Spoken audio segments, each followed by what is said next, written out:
What's up, YouTube? Robbie Vapes back again, and today we're checking out the Ray by Unique Vapor Innovations.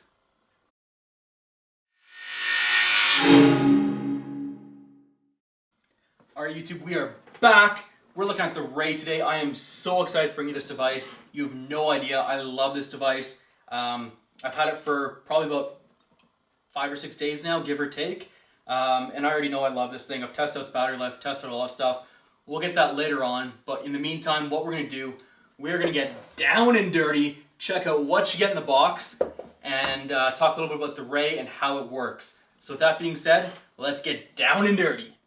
Alright, YouTube, here it is. This is the Ray by Unique Vapor Innovations. As you can see, it comes in a beautiful case. You can attach this to your belt clip if you want. You can just kind of wear it around. Really nice, actually, and really nice for portability, too. It's not super big either, which I like, so it does fit in your pocket if you want to go in your pocket. But basically, here you have the case. Really nice. Take the device out for a second. You also get a user manual and product guide. You can just see that right there. Really, really nice. It tells you how to switch between the mechanical mode and the regulated box mode. You can see some details right there. I'm just going to freeze that. If you want to pause it, go ahead. And all this stuff, so really nice. There it is right there. That's what you get in the kit. And again, you can pause it if you want to see it. So, here is the coin with the serial number on it, which is really nice. I bumped the camera as usual. And there you go. That's the Ray.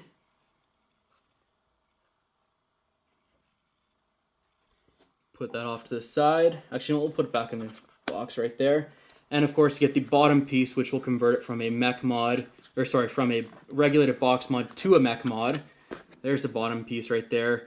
Typical Unique Vapor Innovation design, really nice, very easy to use. Let's see if we can get it to focus here. There we go. You got your unlock, your lock, unlock again, and lock again. So right now it is locked. All you do is twist it. Oops, there we go. Just twist it around, and it will unlock or lock.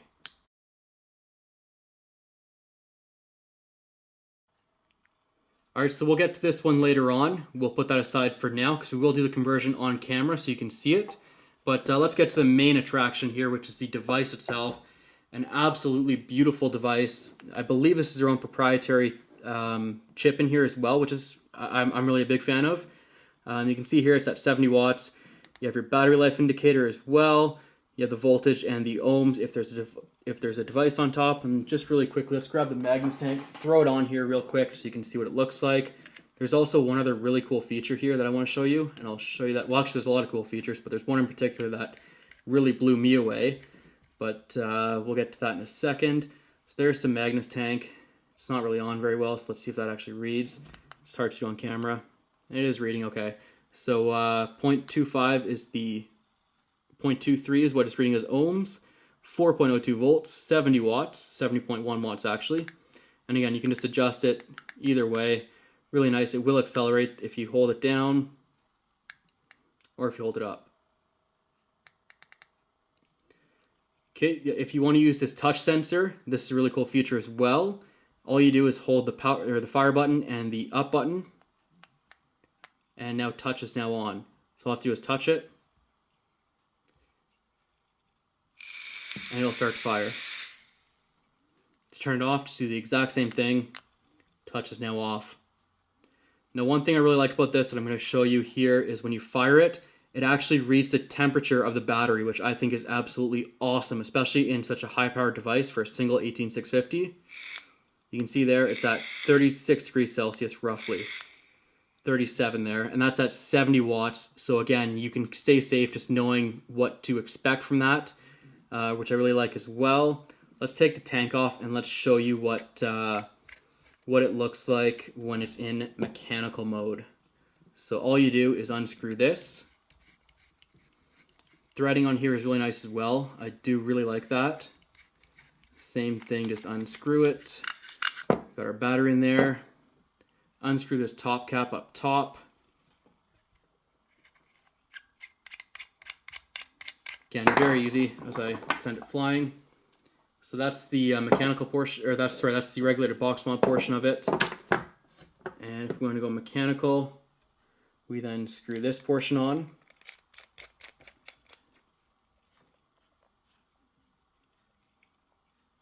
There we go. Unscrew the bottom. Again, really nice threading on this.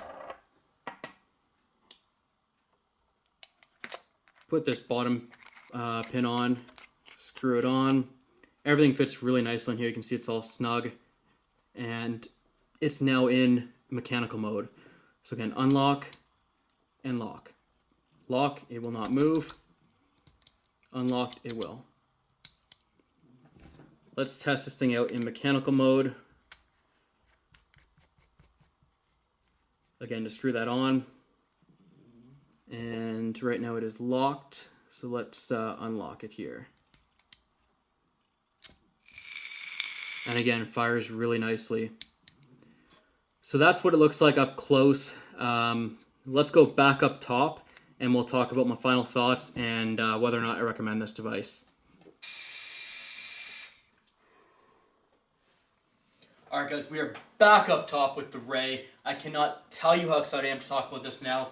Pros and cons, things like that. We're going to talk about battery life. We're going to talk about some battery safety and things like that. Just really briefly, my overall thoughts. A lot to talk about here. So let's get right into it and just start with the pros, I guess.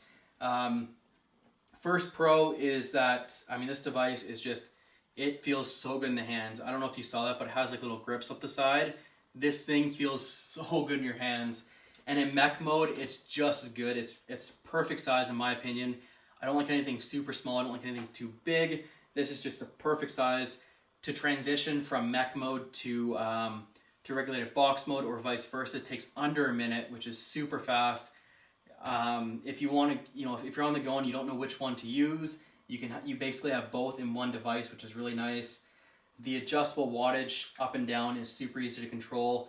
I love the fact that it actually measures the temperature of the battery. That is so cool. You can actually monitor how, just how much the battery is heating up or not. Just by a click of the button, you can check it out. I love that feature. That is probably one of my favorite features on this device. The button on here feels good. It's in the right position for me. I love vaping like this. It just feels so natural.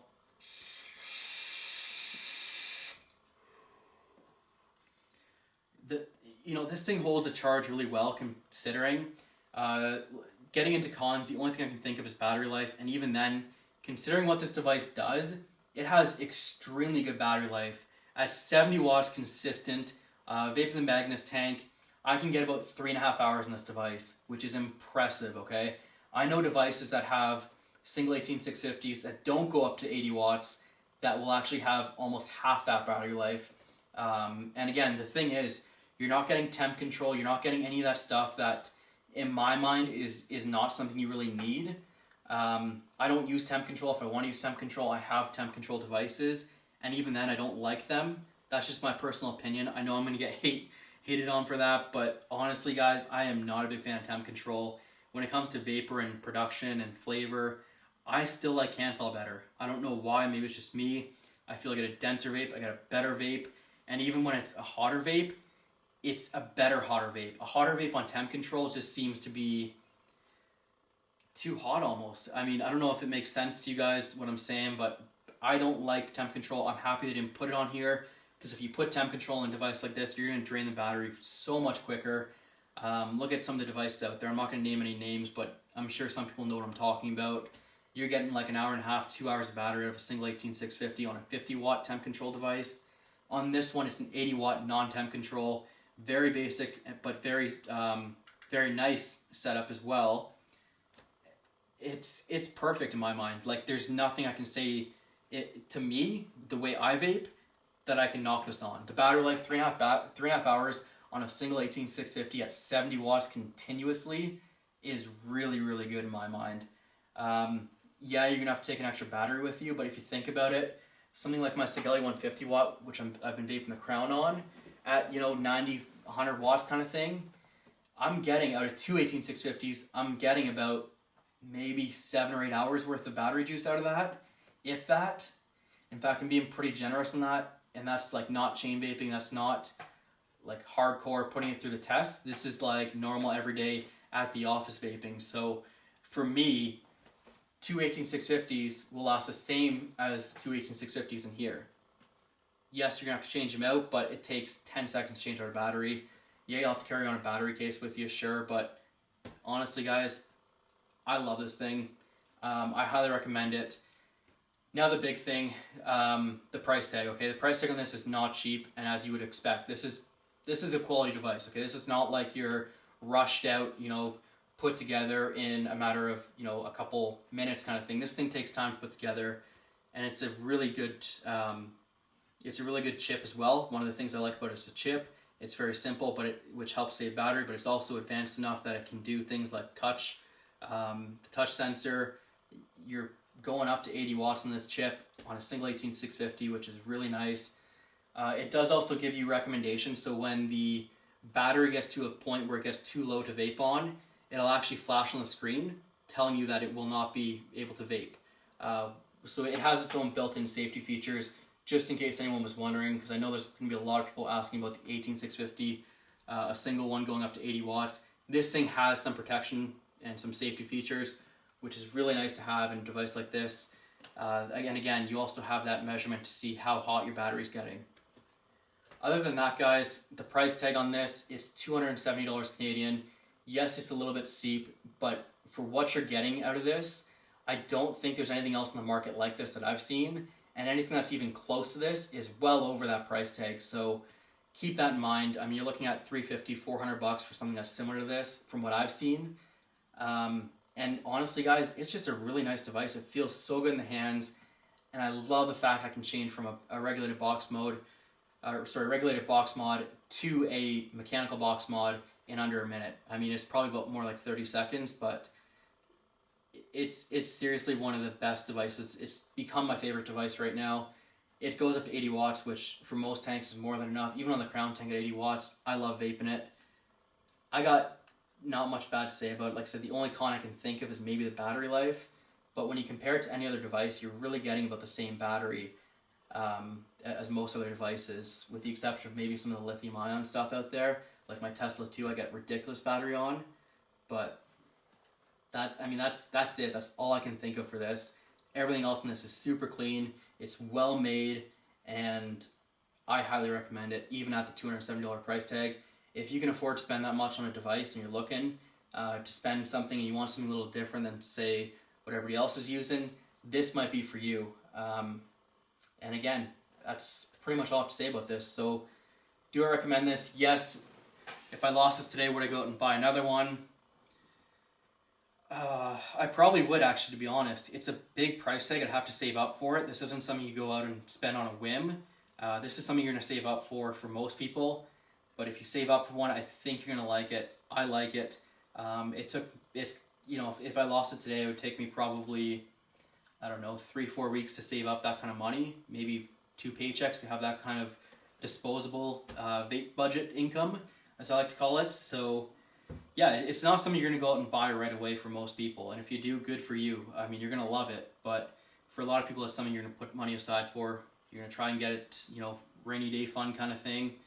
But it is worth it. I really do feel it's worth it. For $270, it's a great device. I've had no issues with it so far. The production on it has been great.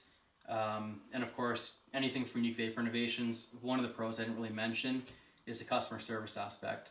They have some of the best customer service I've ever had from anything I've used before. So you kind of have that ease of mind going into a purchase like this, which you should if the device is that expensive. If we're talking, save up for it device rather than go out and just buy it on a whim, yes, you want that customer service aspect if anything goes wrong.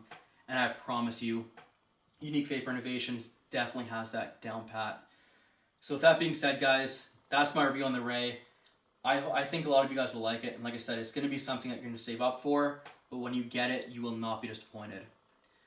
That pretty much ends the video, so until next time, YouTube, as always, happy vaping.